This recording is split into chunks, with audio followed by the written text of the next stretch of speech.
مثنوی معنوی پیر روم،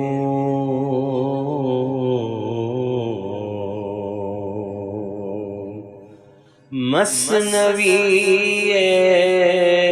معنوی پیر روم،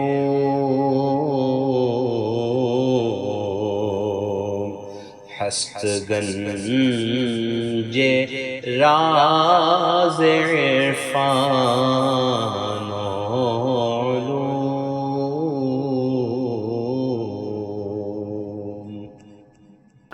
بسم اللہ الرحمن الرحیم، الحمدللہ رب العالمین، والصلاة والسلام علی سیدنا مولانا محمد سید الاولین والآخرین وعلی آلہ واصحابہ اجمعین، اما بعد۔ اللہ تعالیٰ حاکم ہے، قادر ہے، اور اپنی مرضی اور حکمت کے مطابق دنیا میں جو چاہے کرتا ہے۔ دنیا میں جو اس نے اصول ضابطے بنائے ہیں، چونکہ دنیا کو عالم اسباب بنایا تو یہاں پر ساری چیزیں اسباب کے ذریعے ہوتی ہیں، اور دنیا اسباب کی پابند ہے۔ لیکن یہ اسباب اللہ تعالیٰ کے احکام پر، اس کی مرضی پر اثر انداز نہیں ہو سکتے۔ وہ اسباب سے ہٹ کر بھی، علتوں سے ہٹ کر بھی جو چاہے کر سکتا ہے۔ اس کا ذکر کرتے ہوئے ایک فلسفی کا ذکر کیا گیا تھا کہ ایک فلسفی نے قرآنی حکم کا انکار کرتے ہوئے ایک عجیب و غریب قسم کا جواب دیا۔ آج اس کا ذکر مولانا روم فرمائیں گے۔ مقرئ میخاند از روی کتاب، ما اکم غورن ز چشمہ بندماب۔ ایک قرآن پڑھنے والا قرآن مجید کی ایک آیت پڑھ رہا تھا، ما اکم غورن۔ یہ سورہ ملک کی آخری آیت ہے، آیت نمبر 30۔ ان اصبح ما اکم غورن فمن یأتیکم بماء معین۔ اس میں اللہ تعالیٰ فرما رہا ہے کہ اگر تمہارا پانی دریاؤں کا جو زمین کے اوپر بہتا ہے، اگر اللہ تعالیٰ وہ سارے پانی کو زمین کے اندر اتار دے، غور کہتے ہیں گہرائی کو، ایسی گہرائی کہ جہاں انسان کی پہنچ نہ ہو، اگر یہ پورا پانی اللہ تعالیٰ زمین کے اندر جذب کر دے، تم کو دریاؤں کا پانی پینے کو نہ ملے تو کیا کرو گے؟ تمہارے پاس بہنے والا پانی کون لے کر آئے گا؟ اس طرح سے میں تمہارے اگر چشموں کو بند کر دوں تو تم کیا کرو گے؟ آب را در غور اگر پنہا کنم، چشم ہارا خشک و خشکستاں کنم۔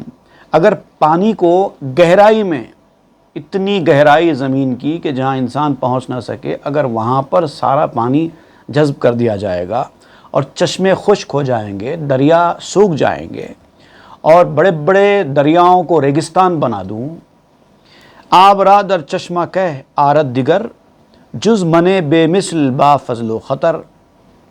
تو پھر یہ پانی کے چشمے کون لا سکتا ہے؟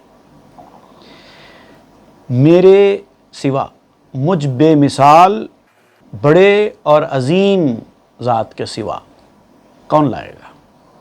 یہ قرآن مجید کی یہ جو آیت ہے، اس کی وضاحت کرتے ہوئے آپ یہ بیان کرتے ہیں، فلسفی منطقی مستہاں می گزشتہ سوی مکتب اعظماں۔ اس وقت جب یہ قاری تلاوت کرنے والا یہ آیت پڑھ رہا تھا تو ایک فلاسفر اس وقت اس مکتب کی، اس مدرسے کی جانب سے گزر رہا تھا، تو اس کے کان میں یہ قرآن مجید کی آیت پڑھی۔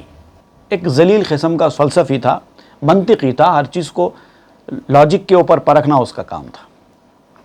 چونکہ بشنید آیتو ز ناپسند، گفت آریم آب را ما با کلند۔ جب اس نے اس آیت کو سنا تو ایک ناپسندیدگی کے ساتھ سنا، چونکہ وہ قرآن پر ایمان لاتا نہیں تھا، تو ایسی عجیب و غریب بات کر رہا ہے قرآن۔ اگر دریا کا پانی خشک ہو جائے، زمین کے اندر چلا جائے، تو زمین کے اندر سے کون باہر نکال کے لائے گا؟ اس طرح کی بات کہی جا رہی ہے۔ یہ فلاسفیکل پوائنٹ آف ویو سے ایکسیپٹیبل نہیں ہے۔ ہم پھاوڑا استعمال کریں گے، مشینری استعمال کریں گے، اور اب تو بور ویلز وغیرہ ایسے آ گئے ہیں، موٹرز ایسے آ گئے ہیں۔ اس زمانے میں بھی اس زمانے کی کچھ نہ کچھ ٹیکنیک تھی جس سے لوگ زمین کے اندر کا پانی نکالا کرتے تھے۔ تو اس طرح سے اس نے جواب دیا۔ یہ کیا بات ہوئی؟ کون نکالے گا؟ ہم ہی نکالیں گے، کھود کر نکالیں گے۔ ماں بزخم بیل و تیزی تبر آبرا آریم از پستی زبر. بیلچا کہتے ہیں، ایک بیلچا ہوتا ہے جو زمین پھوڑتے ہیں، اس سے یوں سمجھیے ہمارے پاس کہ سبل، پھاوڑا، اس طرح کے جو کدال جو چیزیں ہوتی ہیں اس کا ذکر کر رہے ہیں. تبر کی تیزی، برچھے کی تیزی سے زمین کھودیں گے اور پھر پانی کو اوپر لے کے آئیں گے. شب خفت و دید او یک شیر مرد زد تپانچا ہر دو چشمش کور کرد. اس نے یہ کامنٹ پاس کیا اور گھر کو گیا، جا کے سو گیا. تو رات میں اس نے ایک بہادر انسان کو خواب میں دیکھا، بہت ہی طاقتور اور بہادر انسان. اس نے خواب میں اس کے منہ پہ تماچا رسید کر دیا. اب خواب میں جیسے ہی تماچا رسید کیا، اس کی خواب میں بینائی چلی گئی آنکھوں کی. تماچے کی شدت کی وجہ سے فارسی میں تپانچا کہتے ہیں، اردو میں تماچا کہتے ہیں، بات وہی ہے. تو تماچا رسید کرتے ہی اس کی شدت سے اس کی آنکھوں کی بینائی چلی گئی خواب میں. جب وہ نیند سے بیدار ہوا تب بھی اس کی وہی حالت ہو گئی تھی، آنکھیں جا چکی تھی. گفت زی دو چشمہ شقی بات بر نور برار ار صادقی. اب اس بہادر نے خواب میں اس سے کہا کہ اے بدبخت انسان، تو کہتا ہے کہ زمین کے اندر پانی تہ میں چلا جائے، گہرائی میں چلا جائے تو اس کو اندر سے نکال کے لائے گا. اب میں نے تجھے تماچا رسید کیا ہے، تیری بینائی چلی گئی ہے، اب واپس لے کے آ. اگر تو سچا ہے اپنے قول میں تو روشنی واپس لے کے آ. روز گشتو چشم خدرا کور دید نور فائز از دو چشمش ناپدید. اب وہ بیدار ہو گیا، تب بھی اس کی بینائی جا چکی تھی. پورا دن اسی حالت میں گزر گیا. اس نے اپنے آپ کو اندھا پایا. جو نور تھا اس کی آنکھوں سے جاری تھا، جو روشنی اس کی آنکھوں سے جا رہی تھی، دونوں آنکھوں سے غائب ہو گئی. گر بنا لیدے و مستغفر شدے نور رفتہ از کرم ظاہر شدے. اب اس کو عقل آ جانا چاہیے کہ میں نے اتنی بڑی غلطی کی، اللہ کے کلام پر تنقید کی اور ایسی لاجیکل جس کو میں سمجھ رہا تھا وہ بات کہی جو کہ حقیقت میں اللاجیکل تھی ایمان کی نگاہوں سے. توبہ کرنا چاہیے تھا کہ ایسا بڑا معاملہ اس کے ساتھ پیش آ گیا، اب تو اس کی آنکھیں کھل جانی چاہیے تھیں. تو مولانا روم یہاں پر فرماتے ہیں کہ اگر وہ اس حالت میں روتا اور توبہ کرنے والا ہوتا تو اللہ تعالیٰ کا کرم جوش میں آ جاتا. تو اس کے کرم کی وجہ سے جو اس کا کھویا ہوا نور تھا، جو روشنی تھی، وہ واپس اس کو مل جاتی. کیونکہ توبہ ایک ایسی چیز ہے جو ہر مصیبت سے انسان کو نجات دلاتی ہے. کیونکہ اس کے کفریہ کلمات کی وجہ سے اس کے اوپر یہ عذاب آیا تھا. اب جب وہ توبہ کر لے تو پھر یہ مصیبت سے وہ نکل بھی سکتا تھا. لیک استغفار ہم دردست نیست ذوق توبہ نقل ہر سرمست نیست. لیکن توبہ انسان کے بس میں ہے ہی کہاں. انسان کو اگر سمجھ میں آ جائے کہ اس نے غلطی کی ہے، مجھے نہیں کرنا چاہیے تھا. شیطان کے ساتھ بھی تو یہی ہوا تھا. اس نے اللہ کے حکم سے سرتابی کی، اس کو پتہ چلا کہ میں نے غلطی کی اس لیے مجھے مردود کر دیا گیا، لیکن اس نے تب بھی توبہ نہیں کی. اگر توبہ کرتا تو شاید کچھ بات بن سکتی تھی، لیکن اس نے توبہ نہیں کی کیونکہ توبہ کسی کے بس میں ہے ہی نہیں. جب تک کہ اللہ تعالیٰ کسی کو توبہ کی توفیق نہ دے کوئی توبہ نہیں کر سکتا. ذوق توبہ نقل ہر سرمست نیست. ہر مست آدمی کے لیے توبہ کا مزہ کوئی نقل کا مزہ نہیں ہے، اٹھایا اور کھا لیا. توبہ کوئی ایسا نقل نہیں ہے، کوئی میٹھی چیز نہیں ہے کہ آپ کو دل بولا، سامنے نقل رکھے ہوئے ہیں، لیے اور اٹھائے اور منہ میں ڈال لیے.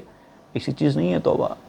اس وقت تک توبہ کی توفیق نہیں ملے گی جب تک کہ اللہ تعالیٰ نہ چاہے گا. زشتیے اعمال و شومیے جہود راہ توبہ بردل او بستبود. بدعمالی، انسان کے انکار کی بدقسمتی، بدبختی، یہ ایسی چیزیں ہیں اس سے توبہ کی توفیق نہیں ملتی. گناہ سے توبہ کی توفیق مل سکتی ہے. غلط راستے پر انسان چلا جائے تو توبہ کی توفیق مل سکتی ہے. منہ سے بڑا بول نکل جائے تو توبہ کی توفیق مل سکتی ہے.